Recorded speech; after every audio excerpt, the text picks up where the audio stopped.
Muito bem-vindo mais uma vez e hoje nós vamos tratar de dois pontos que eu considero como principais erros que o reclamante termina cometendo na hora de realizar um acordo trabalhista, esteja ele acompanhado de advogado ou não, e muitas vezes até o próprio juiz incide, né, o juiz trabalhista, incorre nesse erro na ânsia ali de pôr fim ao processo, na ânsia de ver o trabalhador recebendo aquilo que ele tem direito ou aquilo que ele alega ter direito, né? Não vou entrar no mérito aqui se o trabalhador tem direito ou não a determinadas verbas, tá? Isso vai ser discutido no processo trabalhista. Mas o que eu quero abordar são questões que vão gerar reflexo no direito previdenciário. Ou seja, o trabalhador vai sofrer isso, ele vai perceber que fez besteira na hora de pedir a sua aposentadoria. Esse é o tema de hoje. Então, vamos lá. Os dois principais erros. O primeiro ocorre na hora de fazer uma homologação de acordo em que a gente transforma verbas trabalhistas em verbas indenizatórias. Breno, o que isso quer dizer?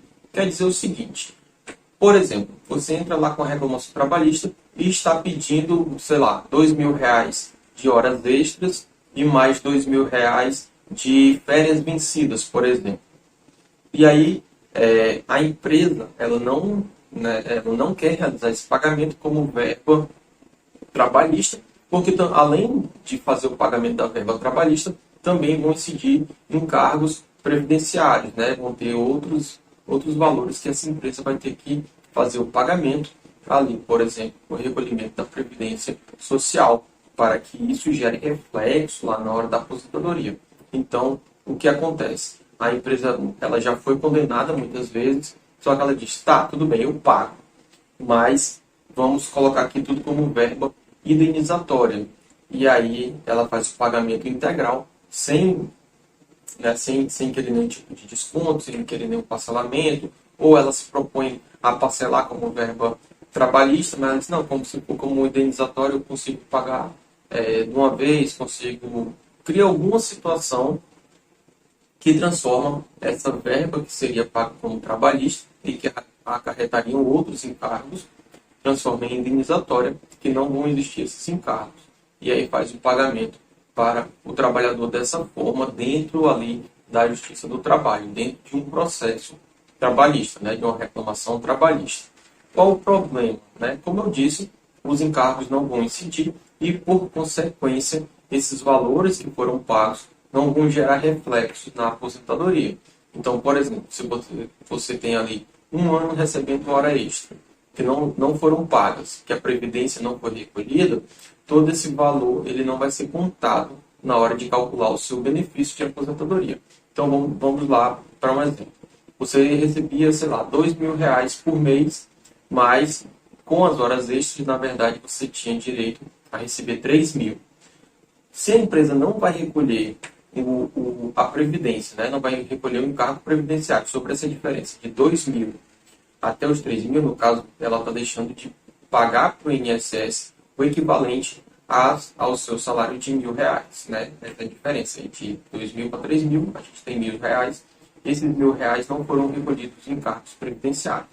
Então, na hora do INSS calcular os benefícios previdenciários, na hora de calcular sua aposentadoria, ele calcular um auxílio-doença, ele não vai usar os 3.000 de referência, ele vai usar 2.000, que foi aquilo que foi recolhido. Os outros 1.000 você terminou abrindo mão, de forma até inconsciente, sem saber que teria esse resultado, né? Porque você fez um acordo lá no Justiça do Trabalho, achando que estava tendo seus direitos preservados. E, na verdade, não foi bem isso que aconteceu, tá? Porque, volto a dizer, quando você transforma essas parcelas em indenizatórias, a gente não tem a incidência de contribuições previdenciárias e de outros encargos que possam vir a existir. Então, você não vai aproveitar isso para a sua aposentadoria nem para outros benefícios previdenciários.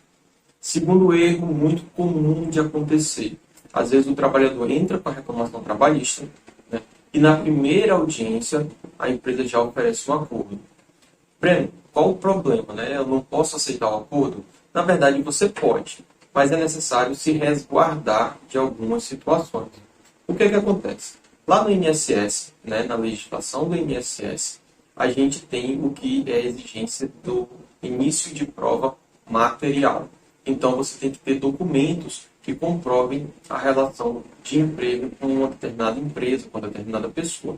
Muitas vezes, as empresas terminam contratando sem assinar a carteira de trabalho.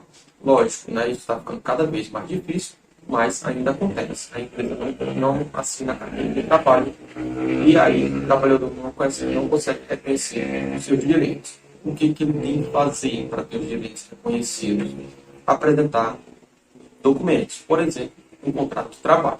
Eu sei que se a empresa não assinou uma carteira de trabalho, muito difícil existir um contrato de trabalho, né, assinado.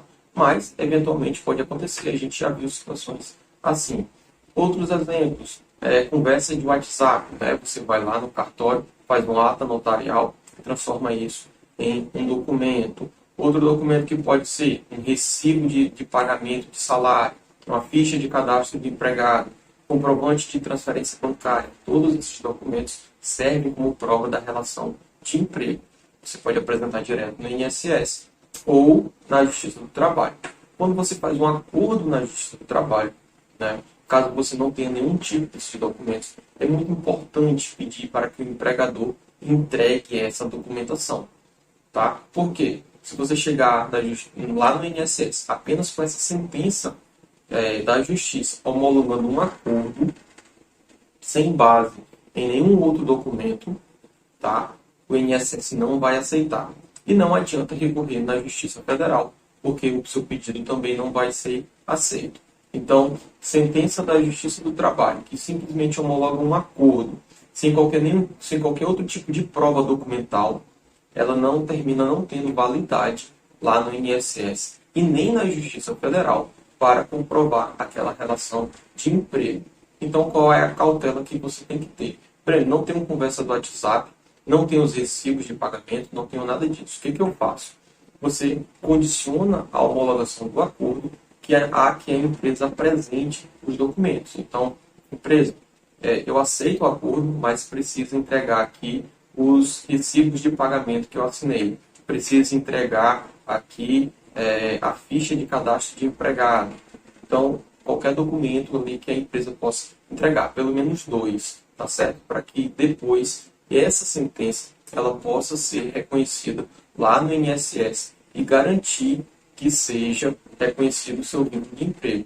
Mesmo que a empresa pague o INSS, nessa situação, o INSS não vai reconhecer, tá bom? Então é muito comum. Faz o acordo lá, paga o salário, né, que é devido, paga hora extra, paga um monte de coisa, recolhe a previdência, mas não tem nenhum documento que comprove realmente a existência desse vínculo de emprego. Simplesmente a empresa fez um acordo com o empregado, o juiz homologou, mas não tem documentos. E aí não vai ser reconhecido. Breno, mas isso é um absurdo. Eu também acho, né, uma decisão da própria Justiça, ainda que seja da Justiça do Trabalho, não ser reconhecida lá na Justiça Federal. Mas é assim que acontece. Existem outras alternativas, tá bom? É possível a gente corrigir isso depois, mas o melhor é você evitar ter qualquer tipo desses empecilhos. Então, na hora de fazer um acordo lá na Justiça do Trabalho, sempre lembrar dessas duas situações. Não permitir que a verba trabalhista seja convertida em verba indenizatória e garantir a existência de documentos que comprovem a relação de emprego, certo? Principalmente se você está discutindo a relação de emprego. Se for apenas uma discussão em relação aos salários, a gente tem uma situação mais simples para conseguir o reconhecimento do INSS. Mas se você está naquela situação que não foi assinada a sua carteira de trabalho e você precisa que seja reconhecido esse período para garantir a sua aposentadoria, é importante a gente ter lá no processo trabalhista, pelo menos, o início de prova material, que são 2 documentos, tá bom? Esse era o nosso conteúdo de hoje. Se ficou com alguma dúvida, deixe aqui nos comentários, deixe a sua sugestão de conteúdo para os próximos vídeos, inscreva-se no canal e ative as notificações.